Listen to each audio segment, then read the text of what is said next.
30 जनवरी 2026 की उस सर्द हवाओं वाली रात राजस्थान के श्री गंगानगर जिले का रावला मंडी इलाका। सड़क पर पसरा सन्नाटा अचानक एक चीख से टूटता है। एक औरत बदहवास हालत में सड़क पर पड़ी हुई है और उसी के पास पड़ी थी एक लाश। पहली नज़र में यह एक दर्दनाक हादसा लग रहा था, लेकिन सच्चाई कुछ और थी। एक ऐसी दुल्हन जिसकी शादी के अरमान अभी जवान ही थे। उसका सुहाग उजड़ चुका था, लेकिन इस लाश की आंखों में जो आखिरी मंजर कैद था वो कोई ट्रक या गाड़ी नहीं, बल्कि अपनी ही पत्नी की बेवफाई और नफ़रत थी। आज हम परत दर परत खोलेंगे आशीष हत्याकांड की वो फाइलें जिसे सुनकर आपकी रूह कांप जाएगी। एक ऐसी कहानी जिसने एक बेगुनाह की ज़िंदगी बर्बाद कर दी, एक माँ जिसकी जीते जी कोख उजाड़ दी, वो आज बेसुध होकर अपने बच्चे की राह देख रही है, अपने बच्चे के लिए दिन रात तड़प रही है। इस कहानी की शुरुआत होती है करीब 7 साल पहले सादुल शहर के एक कॉलेज से। यहाँ अंजलि और संजय की मुलाकात हुई। ये वो उम्र होती है जहाँ प्यार के सपने बुने जाते हैं। अंजलि और संजय आपस में एक दूर के रिश्तेदार थे। कॉलेज में संजय एक दादा टाइप का आदमी था।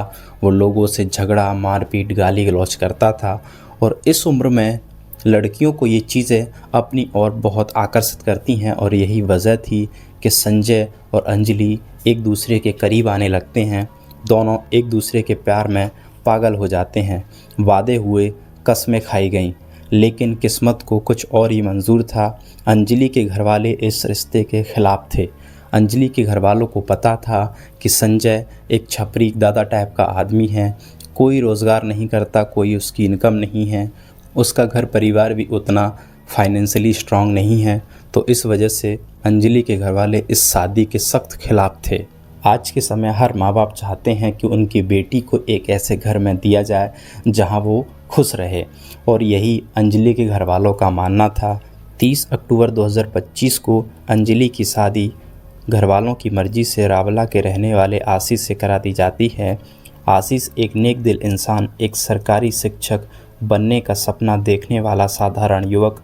आशीष को लगा कि उसे जीवन संगनी मिल गई है, लेकिन उसे क्या पता था कि वह जिसे अपनी बाहों में भर रहा है उसके दिल में किसी और के नाम की आग जल रही है।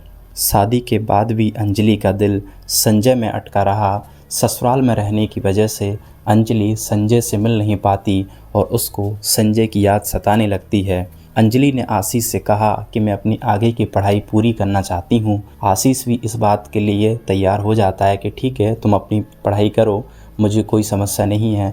लेकिन अंजलि ने कहा कि मैं अपनी आगे की पढ़ाई अपने घर के पास बनी कॉलेज से करना चाहती हूँ, क्योंकि अंजलि का मकसद पढ़ाई करना नहीं था, उसका मकसद था संजय के करीब रहना। आशीष इस बात से साफ इनकार कर देता है। आशीष ने कहा कि तुम यहीं आसपास के किसी कॉलेज से अपनी पढ़ाई पूरी कर लो। इस बात से अंजलि और नाराज़ हो जाती है। जनवरी 2026 में अंजलि अपने मायके गई। वहाँ उसकी मुलाकात फिर संजय से हुई। अंजलि ने संजय से कहा, मैं इसके साथ नहीं रह सकती संजय, ये मुझे गंगानगर पढ़ने भी नहीं जाने दे रहा, इसे रास्ते से हटाना ही होगा। यही वो खौफनाक योजना बनी। संजय ने अपने 2 दोस्तों बादल और रॉकी को साथ लिया। तय हुआ कि मौत ऐसी दी जाएगी कि दुनिया इसे लूट या एक्सीडेंट समझे। अंजलि ने अपनी सुहाग की चूड़ियों के बदले मौत का सौदा कर दिया। 30 जनवरी की रात अंजलि ने बड़े प्यार से आशीष को डिनर कराया। उसने आशीष से कहा, चलो थोड़ी देर टहल कर आते हैं। आशीष खुश था कि शायद अंजलि अब उसे अपनाने लगी है। वह अपनी पत्नी के साथ रात के अंधेरे में सड़क पर निकला। उसे खबर नहीं थी कि मौत कुछ कदम की दूरी पर झाड़ियों में बैठी उसका इंतज़ार कर रही है। अंजलि ने चुपके से संजय को लोकेशन भेज दिया। जैसे ही वे सुनसान जगह पहुंचे, संजय और उसके दोस्तों ने आशीष को घेर लिया। पहले लाठियों और लोहे के सरियों से आशीष पर वार किए गए। आशीष तड़पता रहा, अपनी पत्नी की ओर मदद के लिए देखता रहा, लेकिन अंजलि के चेहरों पर कोई सिकन नहीं थी। जब आशीष अधमरा हो गया तो संजय ने मफलर से उसका गला घोंट दिया। आशीष की सांसें थम गईं। दोस्तों, कहानी यहीं पर ख़त्म नहीं होती। अंजलि ने अपने कान के झुमके आशीष का मोबाइल संजय को दिया और उसको मौके से भगा दिया ताकि इस हत्या की घटना को पूरी तरीके से लूट की घटना दिखाया जा सके। अंजलि बेहोशी का नाटक करके खुद भी सड़क पर लेट जाती है। जब कुछ लोग मौके पर पहुंचते हैं, मौके पर पहुंचकर दोनों को हॉस्पिटल ले जाया जाता है। तब तक आशीष की मौत हो चुकी थी और अंजलि का हॉस्पिटल में इलाज शुरू होता है। सूचना मिलने पर जब पुलिस मौके पर पहुंचती है और अंजलि से पूछताछ करती है तो अंजलि की कहानी थी, एक अज्ञात गाड़ी आई, हमें टक्कर मारी और कुछ लोग हमारे जेवर लूट ले गए। लेकिन पुलिस की नज़रें तेज थीं। पुलिस को अंजलि की बातों में झोल नज़र आया। अंजलि के कपड़े फटे नहीं थे और उसे एक खरोंच तक नहीं आई थी।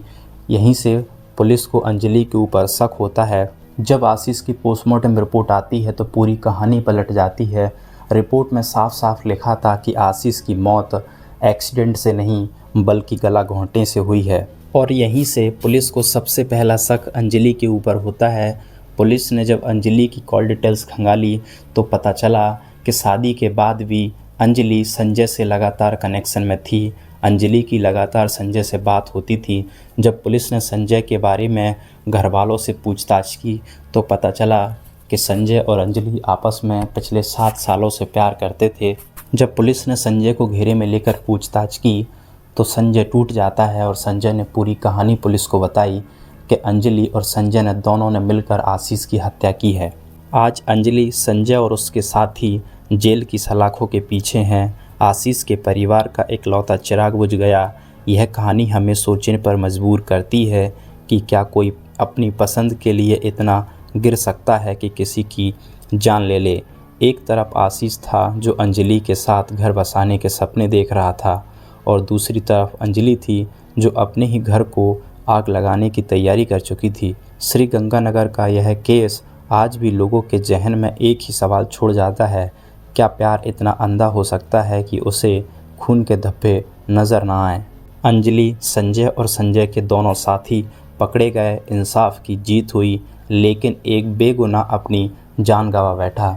इस कहानी पर आपकी क्या राय है, हमें कमेंट में ज़रूर बताएं और ऐसे ही क्राइम रिपोर्टिंग देखने के लिए हमारे चैनल को सब्सक्राइब ज़रूर करें। वीडियो अगर अच्छी लगी हो तो वीडियो को ज़्यादा से ज़्यादा शेयर और लाइक ज़रूर करें। धन्यवाद।